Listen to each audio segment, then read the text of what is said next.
What's going on, guys? Andrew Piluk Hockey here, back again with another video. Today I'm going to be talking about Max Pacioretty and the PTO that the Maple Leafs have handed out to him before the start of the season. I finally got to drag myself out of bed for a few minutes before this pain medication for my back knocks me out for the rest of the day. So if you guys are new here, make sure to like this video and subscribe for your boy, please.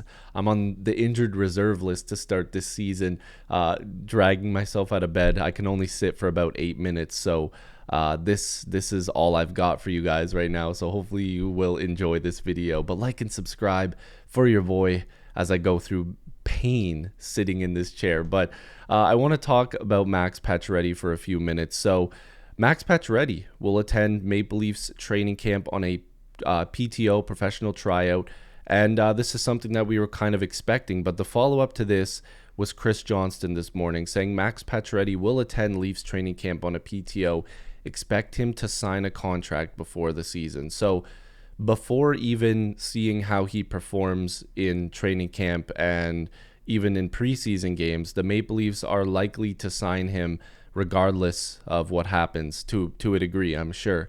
But it seems as though the Maple Leafs are pretty set on Pacioretty becoming a Leaf and that they want to add him to their depth. And we'll be looking at every angle of this in as fast as possible because there's a lot to look at here.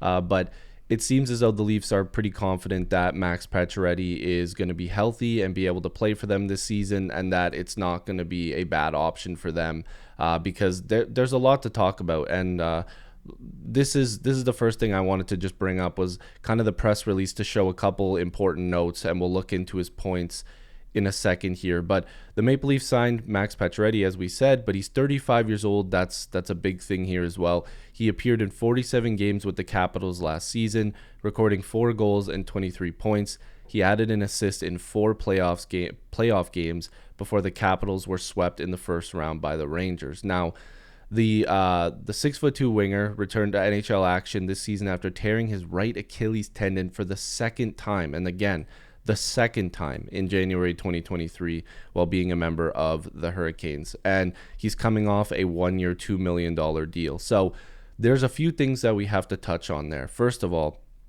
the Achilles tendon. Now, being a hockey player and tearing your Achilles twice is pretty dangerous. This is a pretty serious injury. As many people know, like, all you have to do is look at all of sports. Like, remember when Kobe Bryant, rest in peace, God rest his soul, tore his Achilles as well. He walked off the court on his own power, but he himself said it was like excruciating pain. And for Max Pacioretty, it's taken him out for seasons at a time. And in baseball and basketball, the Achilles tendon will take you out for an entire season, depending on how serious and how many times you've done it. And with Pacioretty doing it more than once, that's something that should be a little bit concerning to people. And again, I like Max Pacioretty. I've watched him his entire career. I've been a fan of the guy. I think that he does a lot of good for a lot of teams, and he has for a long time when he's healthy. And that's the key word, when he's healthy. And if the Maple Leafs feel like he can produce for them and he can be a guy that can, impact their forward lines and their depth, that's great. But again, the other thing that scares me a little bit here is the $2 million deal. I hope that the Maple Leafs extending a PTO and the fact that, and again, this is no diss to Pacioretty, but the fact that teams seemingly weren't interested enough to sign Pacioretty straight out of free agency, that this number is likely going to be around $1 million or less, or potentially just over. I don't want the Maple Leafs overspending and have to move on from players just in order to fit Max Pacioretty into their lineup. Now, again, I do want to take a look at his numbers. You can see in his career, he's been a very effective point producer and goal scorer. He's a plus in his career, but again, we don't take a look at those numbers as much. But if you look at his career in Montreal, this guy was an elite goal scorer. Like, he put up huge numbers. But if we're taking a look at even the COVID seasons and his time with Vegas, he still was very productive. And look at the last time he was actually very productive. And I would look to the 2020-2021 season and the 2021-2022 seasons, where he had 51 points in 48 games, including 24 goals. and then he had 37 points in 39 games with 19 goals. He spreads out his numbers pretty well, but you can see over his career he's been a pretty elite goal scorer. And even with Carolina, 3 goals in 5 games. This guy, when he's healthy, he can put a puck in the back of the net, and he did it in 13 minutes of ice time. But you can see over his career, he's always been, pushing the 19-minute mark. He's always been over 17 minutes.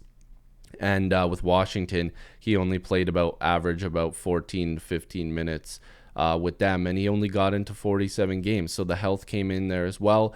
But 23 points, he still was effective, but not enough to probably earn that $2 million because he didn't play a lot of games. And again, in the playoffs, he only had the 1 point. But this is a tale of which Max Pacioretty are you going to get? Because if Max Pacioretty's healthy and he plays over 60 games, you're likely getting good production out of him. And I'm not talking like, oh, he's going to return to his point per game and almost point per game status. I'm saying he's going to chip in 10 to 15 goals, maybe even pot 20, and give you decent minutes. But when I look at the Maple Leafs lineup, and especially after they just added Nick Robertson back to this team, there's likely trades coming. And I know a lot of the people have been, mentioning Calle Jarnkrok, but I don't think the Maple Leafs are going to be moving on from him. I just don't see where it would make sense. He's perfect defensive depth in their bottom 6. And a lot of people are mentioning David Kampf, which I can see because he's making, I believe, $2.4 million this season. Connor Dewar could be another guy that gets maybe sent down. And then Pontus Holmberg is another name potentially getting sent down or moved.